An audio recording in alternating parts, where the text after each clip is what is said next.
9절 말씀입니다. 봉독할 하나님 말씀 잠언 6장 1절에서 19절 말씀을 함께 보겠습니다. 1절부터 말씀을 제가 봉독하겠습니다. 내 아들아, 네가 만일 이웃을 위하여 담보하며 타인을 위하여 보증하였으면 내 입의 말로 내가 얽혔으며 내 입의 말로 인하여 잡히게 되었느니라. 내 아들아, 네가 내 이웃의 손에 빠졌은즉 이같이 하라. 너는 곧 가서 겸손히 내 이웃에게 간구하여 스스로 구원하되 내 눈을 잠들게 하지 말며 눈꺼풀을 감기게 하지 말고 노루가 사냥꾼의 손에서 벗어나는 것 같이 새가 그물 치는 자의 손에서 벗어나는 것 같이 스스로 구원하라. 게으른 자여, 개미에게 가서 그가 하는 것을 보고 지혜를 얻으라. 개미는 두령도 없고 감독자도 없고 통치자도 없으되 먹을 것을 여름 동안에 예비하며 추수 때에 양식을 모으느니라. 게으른 자여, 네가 어느 때까지 누워 있겠느냐? 네가 어느 때에 잠이 깨어 일어나겠느냐? 좀 더 자자, 좀 더 졸자, 손을 모으고 좀 더 누워 있자 하면 내 빈궁이 강도같이 오며 내 곰핍이 군사같이 이르리라. 불량하고 악한 자는 구부러진 말을 하고 다니며 눈짓을 하며 발로 뜻을 보이며 손가락질을 하며 그의 마음에 패역을 품으며 항상 악을 꾀하여 다툼을 일으키는 자라.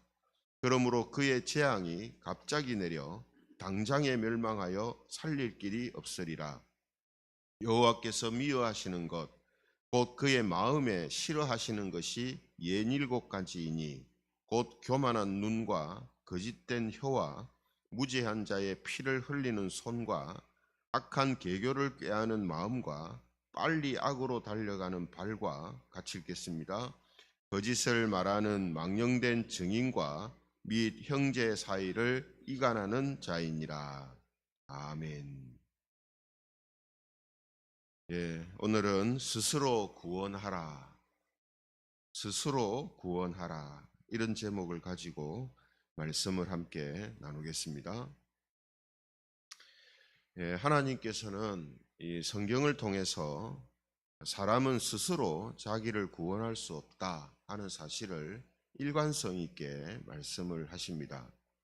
그런데 오늘 본문 3절과 5절에 보면요, 스스로 구원하라 하는 표현이 이제 나옵니다. 이 표현은 성경 전체에서 이 두 곳에서만 지금 나오고 있는데요. 따라서 이 표현은 우리 스스로를 죄와 사망에서 구원하라 하는 뜻은 아닌 것이 분명합니다. 왜냐하면 성경은 일관성 있게 사람 스스로 구원할 수 없다라고 말씀하고 있기 때문이죠. 그렇기 때문에 오늘 본문에서 스스로 구원하라 하는 이 의미는 다른 의미를 가지고 우리에게 말씀하고 있는 것이다 라고 말할 수 있는 것입니다. 그럼 오늘 본문은 어떤 의미에서 스스로 구원하라 라고 말했는가, 이것을 우리가 함께 알아보겠습니다. 잠언 제6장은 이 4개의 경고적 교훈이 이제 나오는데요. 오늘 이제 본문에 나오는 첫 번째 경고가 뭐냐면 1절부터 5절까지 말씀인데 경솔한 담보와 보증에 대한 이제 경고가 나옵니다. 그리고 두 번째 경고는 6절부터 11절까지 게으름에 대한 경고가 나오고요. 세 번째 경고는 12절부터 19절까지 보편적인 악행에 대한 경고를 하고 있습니다. 그래서 잠언의 이런 경고는 1차적으로는 하나님의 자녀들이 안정되고 평안한 생활에 대해서 이제 교훈하는 것이죠. 그래서 첫 번째 경고인 경솔한 담보와 보증을 했다면 빨리 그것을 해결하여야 된다. 어떤 방식으로든지 그것을 빨리 해결해야 된다라고 이제 말씀하고 있습니다. 이 말은 뭡니까? 경솔하게 담보하고 보증을 해서는 안 된다는 뜻이죠. 그렇기 때문에 이런 것을 했을 때는 빨리 그 사람을 찾아가서 그것을 취소하든지 빨리 해결을 해야 된다라고 경고하고 있는 것입니다. 두 번째 경고인 게으름에 대한 경고도 마찬가지죠. 게으름의 그 결과가 우리에게 결코 좋지 않기 때문에 게으른 삶을 살아서는 안 된다라는 것을 우리에게 경고하고 있습니다. 세 번째 경고인 이 보편적인 악행에 대한 경고도 마찬가지죠. 악을 행하는 이런 삶은 결국 자기의 삶을 파탄에 이르게 하기 때문에 그런 삶에서 그런 모습으로 살아서는 안 된다라는 것을 지금 교훈하고 있습니다. 그런데 이제 이런 경고가 근원적인 의미에서 우리가 이제 보게 되면요. 성경이 항상 강조하고 있는 것처럼 하나님 자녀들의 이 땅에서의 삶은 그 사람 개인의 삶으로 끝나는 게 아니거든요. 그죠?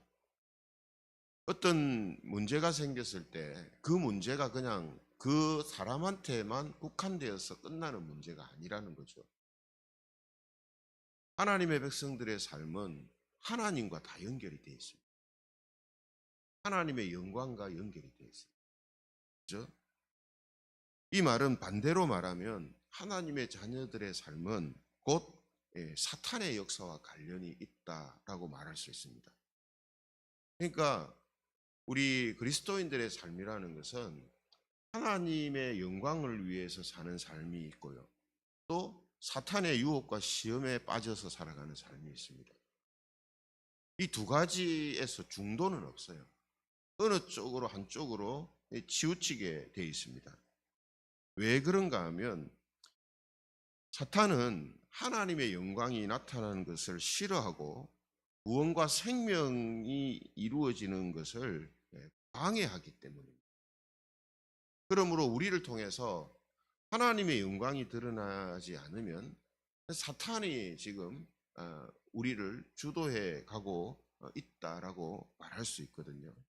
이런 의미에서 베드로전서 5장 8절에 보면 이런 말씀을 합니다.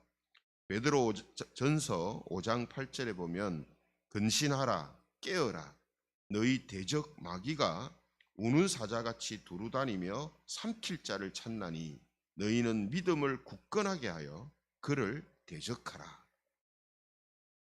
이 무슨 의미입니까? 항상 사탄이 우리를 유혹하고 시험하고 하나님의 영광이 나타나지 못하는 자들로 만들기 위해서 호시탐탐 역사하고 있다 이 말이거든요. 그죠? 그래서 오늘 우리가 보고 있는 이 잠언은 사탄을 뭐라고 비유한다 했습니까? 음녀, 이방계집 이런 표현을 가지고 사탄을 비유적으로 표현해서 사용을 하고 있습니다. 그래서 오늘 본문 앞에 5장에서 어떤 내용이 나왔습니까? 음녀를 사랑하고 함께 하는 것에 대해 경고를 했습니다. 그죠? 이건 단순히 타락한 여인들과 가까이 하지 마라 하는 그런 국한된 의미만 있는 게 아닙니다. 잠언에서 이야기하는 이 음녀는 하나님의 백성들을 유혹하고 미혹하는 그런 존재를 이야기하는 거거든요. 그죠? 그래서 오늘 본문 앞에 5장에서 음녀를 사랑하고 음녀와 함께 해서는 안 된다 하는 것을 경고를 했습니다.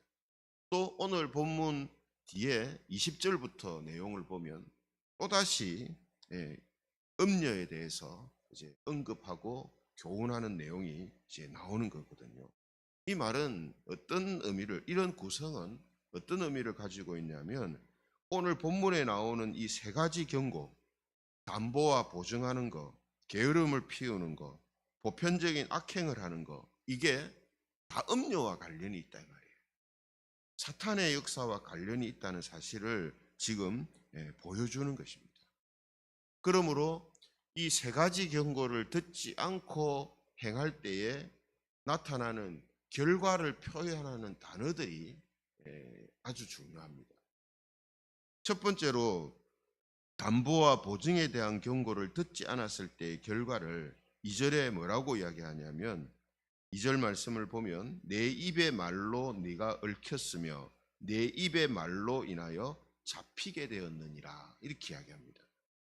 그러니까 담보를 하고 또 보증을 함으로 인하여서 그에게 어떤 결과가 나오냐 하면 네가 얽히고 잡히게 되었다 이렇게 표현합니다.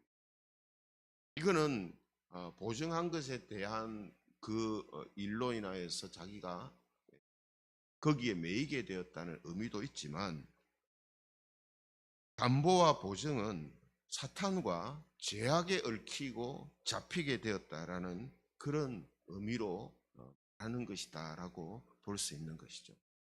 그렇죠? 왜냐하면 하나님의 백성들이 해서는 안 되는 담보와 보증을 한단 말이죠. 그러면 그 담보와 보증을 통해서 얽히고 잡히게 된단 말이에요. 그러면 결국은 성도의 삶이 온전한 삶으로 살아가지를 못하는 겁니다. 그러면 하나님의 영광이 나타납니까? 안 나타납니까? 안 나타나죠. 그렇잖아요. 두 번째, 게으름에 대한 경고도 마찬가지입니다. 게으름에 대한 경고를 듣지 않았을 때 결과를 11절에 이렇게 이야기합니다. 우리 11절 같이 한번 읽어보겠습니다. 11절입니다. 시작. 내 빈궁이 강도같이 오며 내 곰핍이 군사같이 이르리라. 게으름을 피울 때 어떤 일이 일어난댔습니까? 빈궁함이 있고 곰핍함이 있다 이렇게 돼 있죠. 그렇죠? 가난해지고 또 이 어려워지는 삶이 발생한다 하는 말입니다. 그런데 이것도 마찬가지죠. 빈궁과 공핍이 임하는 것도 사탄이 원하는 겁니다. 하나님의 백성들이 평안하고 넉넉하게 살아가는 거 원하지 않아요. 세 번째, 보편적인 악행에 대한 경고를 듣지 않았을 때의 결과도 15절에 이렇게 이야기합니다. 우리 15절도 같이 읽어보겠습니다. 15절 시작. 그러므로 그의 재앙이 갑자기 내려 당장에 멸망하여 살릴 길이 없으리라. 재앙과 멸망도 사탄과 죄악을 따르는 결과로 나타나는 거죠. 그죠? 그러니까 여러분, 우리가 이제 살펴본 것처럼요. 우리의 삶은 곧 하나님의 영광과 관련이 있고 사탄의 역사와 관련이 있습니다. 따라서 우리가 사탄과 죄악에 얽히고 잡히거나 빈궁과 곰핍하게 되거나 재앙과 멸망을 당하게 되면 그것은 곧 하나님의 영광에 스크래치를 내게 됩니다. 그죠? 따라서 오늘 본문 3절과 5절에서 우리에게 이런 경고의 말씀을 듣고 어떻게 하라고 합니까? 이런 일에서 스스로 구원하라 이렇게 이야기를 하거든요. 그죠? 이런 모든 경고한 일들이 일어나지 않도록 스스로 구원하라 이렇게 권하고 있습니다. 그래서 이 3절과 5절에서 사용된 이 구원이라는 이제 단어가요. 일반적으로 하나님이 우리를 구원하신다라고 할 때 사용하는 단어가 아닙니다. 그러니까 우리 스스로를 죄악에서 구원하라 이런 의미로 사용하는 게 아니라는 거죠. 따라서 좀 더 알기 쉽게 번역하면 스스로 구원하라 이 말은 스스로 벗어나라, 스스로 구하라 이런 이제 의미가 됩니다. 그러니까 우리를 예수님이 할 수 있는 우리를 죄와 사망에서 구원해라 이런 뜻이 아니라 하나님의 영광을 가리고 또 죄악을 행하는 이런 모습에서 우리 스스로 벗어나라 하는 의미로 지금 이런 말씀을 하고 있다 하는 것입니다. 그러므로 오늘 우리가 이 본문의 핵심이 뭐냐 하면 1차적으로는 이런 이제 모습에서 우리가 벗어나야 된다. 이런 모습으로 살아서는 안 된다 하는 것을 우리에게 말해주고 있지만 궁극적으로는 우리의 모든 삶이 뭐하고 연결이 되어 있다고요? 하나님의 영광하고 연결이 되어 있습니다. 그렇죠? 하나님의 영광과. 그러므로 우리가 이 담보와 보증을 통해서 우리의 삶이 곰핍하게 되고 빈궁하게 되는 것은, 이건 개인의 생활에 어려움이 발생하는 문제이기도 하지만, 그보다 더 근원적인 문제는 뭐냐 하면 하나님의 영광에 스크래치를 내는 거란 말이죠. 왜냐하면 하나님의 백성들은 빈궁하고 곰핍하게 살고 또 얽히고 매여 살고, 그죠? 재앙과 멸망을 당하는 이런 삶을 살아서는 안 되거든요. 그래서 이런 이야기를 지금 하고 있는 것입니다. 이런 의미에서 로마서 6장 12절에 보면 이런 말씀을 합니다. 로마서 6장 12절. 그러므로 너희는 죄가 너희 죽을 몸을 지배하지 못하게 하여 몸의 사욕에 순종하지 말고, 너희 지체를 불의의 무기로 죄에게 내주지 말고, 오직 너희 자신을 죽은 자 가운데서 다시 살아난 자 같이 하나님께 드리며 너희 지체를 의의 무기로 하나님께 드리라. 우리 자신은, 우리 모든 것이 하나님께 의의 무기로 드려지느냐 아니면 불의의 무기로 드려지느냐, 여기와 관련이 있다 이 말이에요. 그래서 오늘 16절 말씀 이하에 보면 하나님께서 미워하시는 것이 예닐곱 가지가 있다라고 말하면서 쭉 진술하잖아요. 그죠? 그게 뭡니까? 17절에 보면 교만한 눈, 거짓된 혀, 무지한 자의 피를 흘리는 손, 악한 계교를 꾀하는 마음, 빨리 악으로 달려가는 발, 거짓을 말하는 망령된 증인, 형제 사이를 이간하는 자. 이 범주 안에 앞에 이야기했던 담보하고 보증하고 그 게으름을 피우는 것들도 거기에 포함되는 거예요. 그죠? 그래서 경고하는 거잖아요. 그런 것도 다 거기에 포함되는 겁니다. 하나님께서 미워하시고 싫어하시는 그 죄에 포함되는 거예요. 왜 이런 것을 하나님이 미워하신다고 합니까? 이건 그냥 개인의 생활에 파탄이나 어려움이 생기기 때문이 아닙니다. 하나님의 백성의 삶은 하나님하고 관련이 되기 때문에,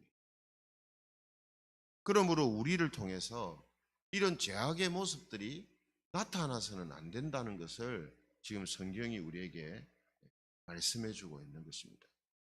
그러므로 사랑하는 성도 여러분, 오늘도 이 본문이 경고하고 있는 이 세 가지 경고, 또 하나님이 싫어하시고 미워하시는 이 17가지의 죄라고 설명하고 있는 이런 모습들, 이런 모습에서 우리가 스스로 벗어나야 됩니다. 그죠? 스스로 벗어나서 우리 자신을, 우리의 삶을 의의 병기로 하나님께 드리는 생활을 해야 됩니다. 이게 지금 잠언이 우리에게 권하고 있는 근원적인 중요한 의미거든요. 단순히 우리의 생활의 어떤 모습 하나를 고치라라는 의미로 끝나는 게 아닙니다. 왜 고치라고 하느냐, 왜 게으름을 피우면 안 된다고 말하느냐, 이게 중요합니다. 게으름을 피우면 우리가 가난하게 될 수 있고 또 어려움에 처할 수 있기 때문에 우리에게 이런 경고를 하는 것이기도 하지만, 그건 그냥 1차적인 표면적인 의미고, 결국 이런 삶은 무엇하고 관련이 있기 때문이라고요? 하나님과 하나님의 영광하고 관련되어 있기 때문이고, 반대로 말하면 사탄의 유혹과 미혹에 끌려 살아가는 삶이 되기 때문이죠.